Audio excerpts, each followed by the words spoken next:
I am Enchen Huang, and I am a graduate student here. I study neutrino physics, and I'm on the experiment called Daya Bay. The Daya Bay collaboration has roughly about 200 scientists. So that's in high energy physics, it is not too big, not too small. The experiment is actually in the southeast of China. So there's actually a nuclear power plant that powers Hong Kong. So that's about maybe 15 kilometers away from Hong Kong. Yeah, so we are doing experiments in that nuclear power plant. A lot of people do not really know what's neutrino, and I think that's fair because they hardly interact with anything. They are just tiny particles, and people do not notice it. It seems that they don't want attention.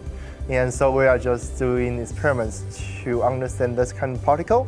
I took Professor Pan's nuclear physics, and he was really passionate about neutrinos in the first 2 lectures or 3 lectures. And I feel it's fascinating. So I just decided to work on neutrinos with him. And I do really appreciate that he is actually available for most of the time. And I can always knock the door and talk with him. And we chat frequently. And he helped me a lot to arrange the meetings or conference that I can go to.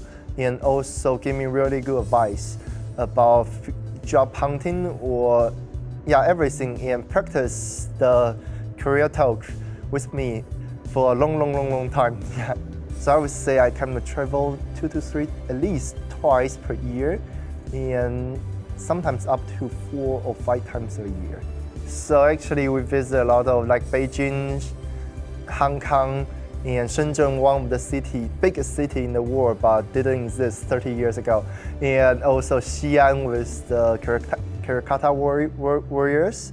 And also we have the chance to have our meeting in Prague. Yeah, so that's a beautiful city. And also a lot of meetings in the US. And in the last century, we understand that neutrino has 3 different types, and we call them 3 different flavors. And we found out one thing is that these types, they do not remain in the same type. They change their type while they propagate, while they pass through anything. Yeah, and so they change their type. So we are actually researching on the possibility that's how they change their type. Yeah, so it is, and nuclear power plant actually emits a lot of neutrinos. And as I mentioned, they are harmless, and they don't really interact with anything. Yeah, so we are just using a huge detector to observe, or several huge detectors to observe what is the possibility that they change their type. We now know that for sure neutrino have 3 types, but there might be another type, the 4th type or even the 5th type. And we are trying to use our data to determine whether there is another type, and or if we cannot see it, how confident are we that in what parameter space that we are sure it is not there.